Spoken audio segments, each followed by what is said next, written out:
sentido, nas obras de grandes autores, as minorias étnicas foram representadas com base em uma visão extremamente unilateral e tendenciosa. Longe de ser vista como heroína romântica, a mulher negra é apresentada na literatura como besta de carga ou objeto de prazer, não possuindo os atributos da mulher branca, da mãe devotada ou da esposa carinhosa. Mesmo a feminilidade lhe é negada, posto que tal conceito está relacionado à brancura e à pureza, qualidades não encontradas na negra, que também exerceu tarefas não femininas durante e depois da escravidão. Lembrando que, no período da escravidão, a mulher negra trabalhava tanto quanto o homem, né? Excluída, assim, também dessa esfera do poder matriarcal, a mulher negra é inserida na periferia das representações. As imagens criadas e reconstruídas dentro da tradição literária perpetuaram o preconceito e foram incorporadas no imaginário coletivo. Dessa maneira, o estereótipo da mulata como um tipo social dentro e fora da literatura transformaram-na num símbolo libidinoso brasileiro, conhecida por seus atributos físicos e também falta de caráter da mulher animalesca, cujo corpo possui apenas fins sexuais não reprodutivos. Nesse sentido, constatamos que a literatura de cunho confessional, que é a literatura com que eu trabalho, apresenta-se como um território no qual a mulher negra é capaz de tornar-se senhora de seu discurso, sublinhando sua individualidade, livrando-se dos estereótipos depreciativos que o processo histórico forjou e que a literatura tratou de disseminar ao longo dos séculos. Gostaria de terminar aqui citando a professora Giselda Mello do Nascimento, sobre a escritura da mulher negra, sobre a militância da mulher negra. A Giselda Mello diz o seguinte: mulheres tecendo-se na contra-história, seus corpos saindo da impostura da petrificação, ganhando movimento, vozes descongelando as seculares muralhas, abrindo vias alternativas para veicular sua palavra, destoando do mando do mestre, e seu corpo, não mais reificado, abre-se para a criação, recuperando sua identidade e sua inteireza. Obrigada.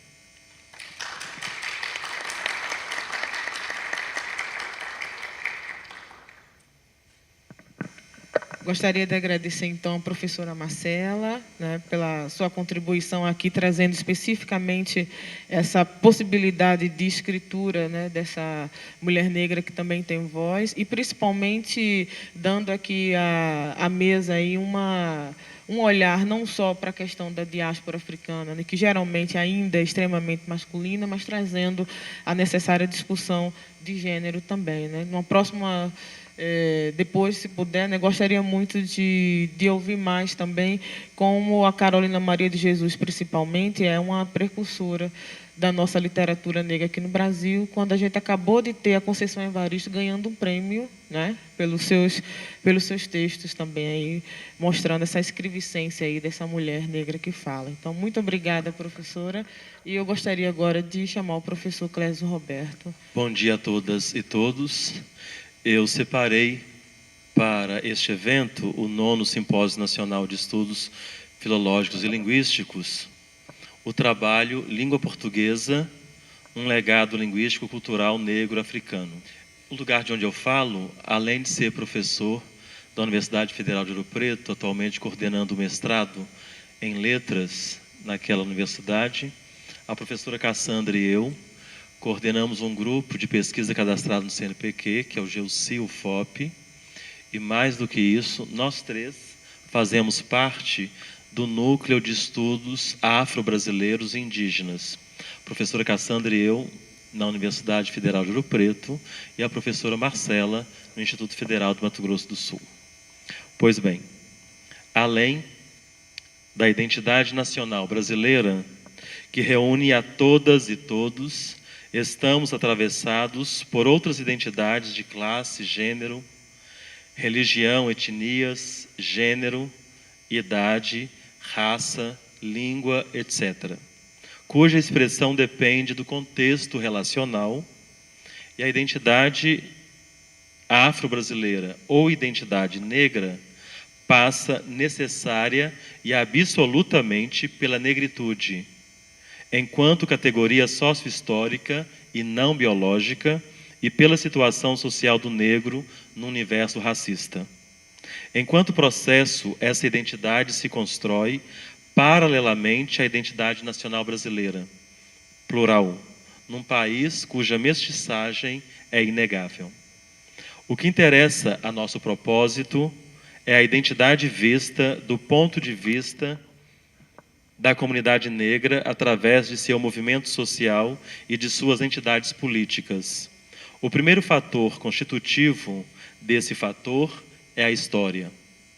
No entanto, como bem disse Munanga, um trabalho de 2015, essa história mal a conhecemos, pois ela foi contada do ponto de vista do outro, de maneira depreciativa e negativa.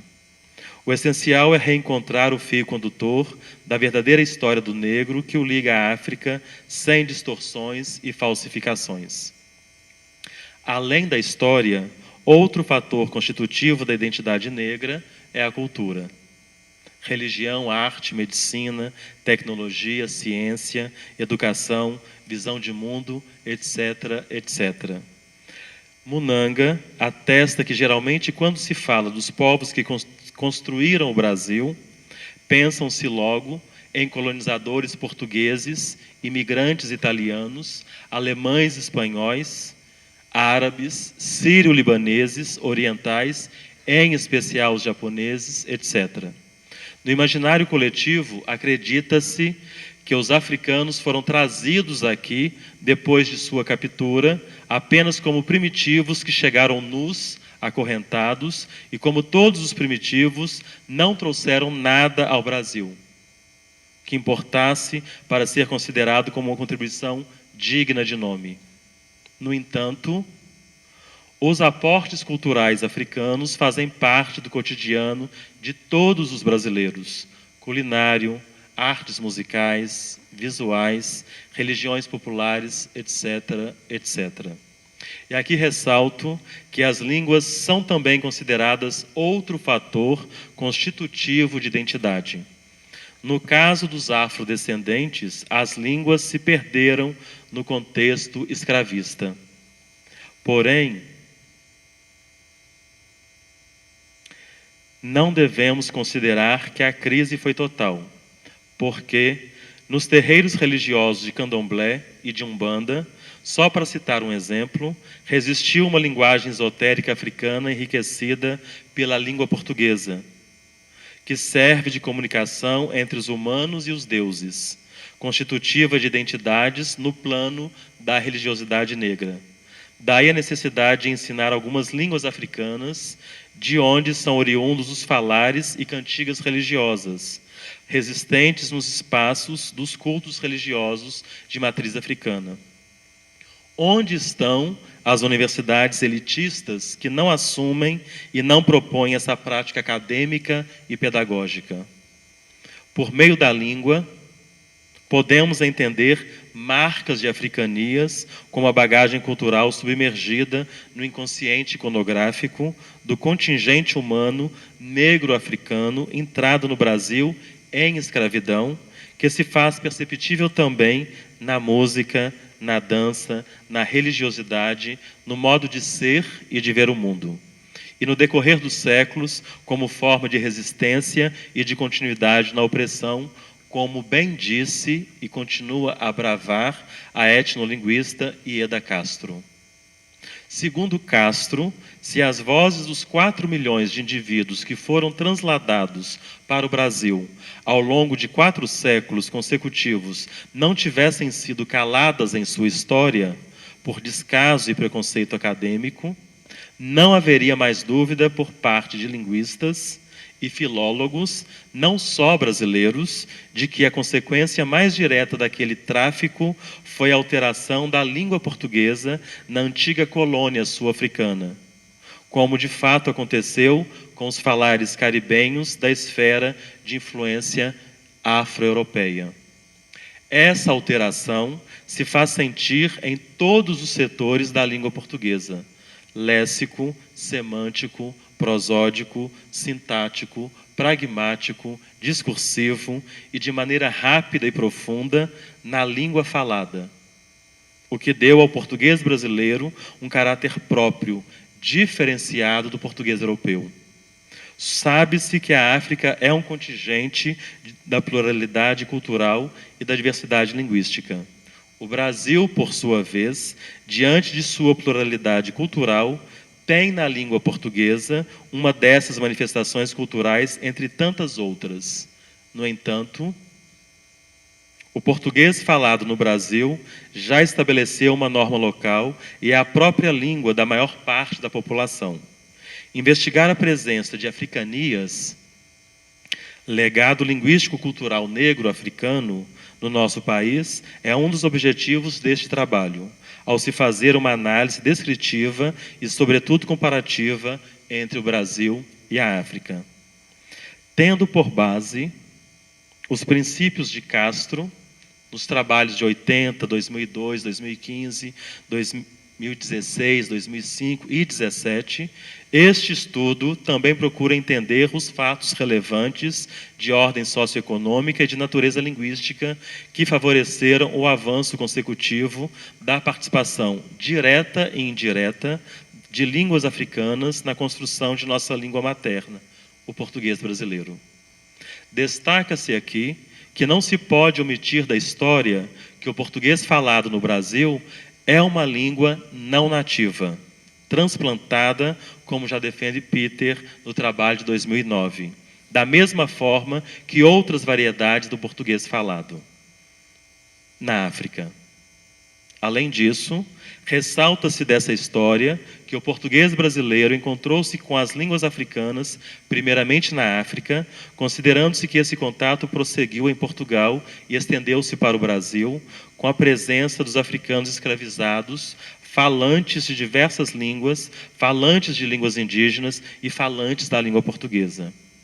A língua de um povo é o reflexo dele mesmo, mas vertido de sons e palavras. Através dela, nos expressamos e manifestamos nossa própria existência. E a nossa língua portuguesa é resultado de muitas e diversas existências, dentre elas a do negro africano. Ainda que é uma existência difícil, esta que veio carregada pelos braços hostis da escravidão. É rica e forte, poderosa de incluir na cultura do colonizador, dar-se com ela e sintetizar o que hoje conhecemos como genuinamente português brasileiro. Tão corriqueiro, mas um verdadeiro pilar da nossa identidade. A língua e seus contornos nos passam despercebidos e sua importância pode, equivocadamente, parecer pouca. Merece, então, um olhar mais atento às raízes da nossa língua. Detivemo-nos às línguas africanas, partindo da sua origem até suas aplicações, ressaltando palavras que delas herdamos e observando as peculiaridades de sua construção. Tanta riqueza não deve manter-se escondida. É preciso tê-la sabida e passá-la o prestígio que merece. Pelo mundo todo, foram difundidas palavras derivadas das línguas africanas. No Brasil, esse processo de aquisição de palavras e da cultura afro se deu pela presença da mão de obra africana e escrava por quase 4 séculos, no final do século XVIII, precisamente 1789. Em relação a essas palavras de origem africana, observa-se que elas têm caráter mais informal e sabe-se que sua disseminação deu-se por meio da oralidade. Por isso, ocupam mais lugar na fala que na escrita. Vieram negros de praticamente toda a África, mas deles destacam-se 2 grandes grupos, o guineano-sudanês e o banto. Esses povos falavam muitas línguas, das quais 4 exerceram razoável influência na língua portuguesa. Do primeiro grupo, podemos mencionar o Yorubá, o Nagô, da Nigéria, e o Ewe ou Jeje, de Benin. Do segundo, o Quimbundo, de Angola, e o Kikongo, de Congo. Eis alguns exemplos desse patrimônio linguístico do português do Brasil, em diferentes níveis socioculturais de linguagem, a partir de Renato Mendonça, de um trabalho já de 1935. Em se tratando da área das divindades, conceitos e práticas religiosas, ainda hoje utilizadas na Umbanda, Quimbanda e Candomblé, inclusive essas 3 palavras: Oxalá, Ogum, Iemanjá, Xangô, Pombagira, Macumba, Axé, Mandinga, Canjerê, Gongá ou Congá. Comidas e bebidas, muitas delas originariamente comidas e bebidas de santo, que depois se popularizaram na nossa culinária, notadamente na culinária baiana. Quitute, vatapá, acarajé, caruru, munguzá, quibebe, farofa, quindim, canjica e possivelmente cachaça. Topônimos, isto é, nomes de lugares e locais. Aliás, o meu abraço e a minha consideração à professora Aparecida Negri. Nós trabalhamos juntos no projeto ALIB da Universidade Federal da Bahia. É alguém aqui dessa terra que eu muito admiro e reconheço um trabalho no que se refere ao trabalho da toponímia e lexicologia. Participamos de inúmeros eventos no Brasil e fora, e sobretudo no nosso grupo de pesquisa, que é a construção do Atlas Linguístico do Brasil, na Faculdade de Letras da Universidade Federal da Bahia. Voltando aos topônimos, isto é, nomes de lugares e locais. Caxambu, Carangola, Bangu, Guandu, Muzambinho, São Luís do Quintunde, Cacimba, Quilombo, Mucambo, Murundu, Senzala. Na área de roupas, danças e instrumentos musicais.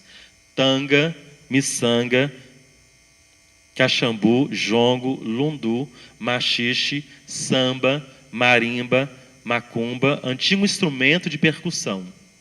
Repito, antigo instrumento de percussão aos desavisados. Berimbau. Na área de animais, plantas e frutos.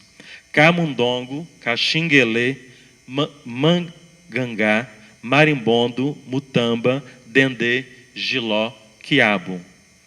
Deformidades, doenças, partes do corpo. Cacunda, capenga, calombo, cachumba, banguela, calundo, o calundu e bunda. Paremos por aqui. O tempo não me permite mais exemplos, mas garanto que a lista é muito mais extensa do que se possa imaginar. Últimas palavras. Para Pedro Álvares Cabral, a visita ao Brasil foi de fato só um desvio, pois sua missão principal era estabelecer relações comerciais com a Índia. Ele foi bem-sucedido e outros seguiram seus passos. Por todo o século XVI, os portugueses controlaram os mares desde Gibraltar até a China, viajando entre numerosos portos e entrepostos. Os portugueses, de certo, se comportaram na África mais ou menos como no Brasil, mas as condições não eram as mesmas. A população foi um fator-chave. Havia mais gente na África, segundo Jansen, em 2015, ao menos com relação à terra disponível para a lavoura. Além disso, os africanos não sucumbiram às epidemias como se deu com os índios nas terras brasileiras. Sem dúvida, porque as doenças da Europa não eram totalmente novas no continente africano. Assim, o português brasileiro se transformou na língua materna, mas na África se tornou uma língua colonial. Essa língua é usada pelos agentes de um poder colonial para governar a colônia e, frequentemente, adquire uma posição importante nas escolas, na administração e na economia em geral. Pode conservar essa posição mesmo depois que a colônia conquista sua independência política. O português do Brasil sempre se caracterizou por uma realização menos marcadamente identificável ou menos carregada de estigmas, como que escolhendo um caminho próprio, diz Matos e Silva, a pesquisadora baiana. Este fato é de sobremodo surpreendente, tendo em vista a prorrogação a proporção da população que tinha o português como língua materna e aquela que eu tinha como segunda língua. Seria de se esperar que a língua falada aqui derivasse direta e fortemente das línguas que falavam os escravos indígenas, que juntos representaram sempre cerca de 70% da população local. Não obstante, uma série de políticas de isolamento social, como a seleção negativa, na qual falantes de uma mesma língua eram obrigatoriamente separados, assim como a negação da formação de núcleos familiares, que eram dissolvidos assim que começavam a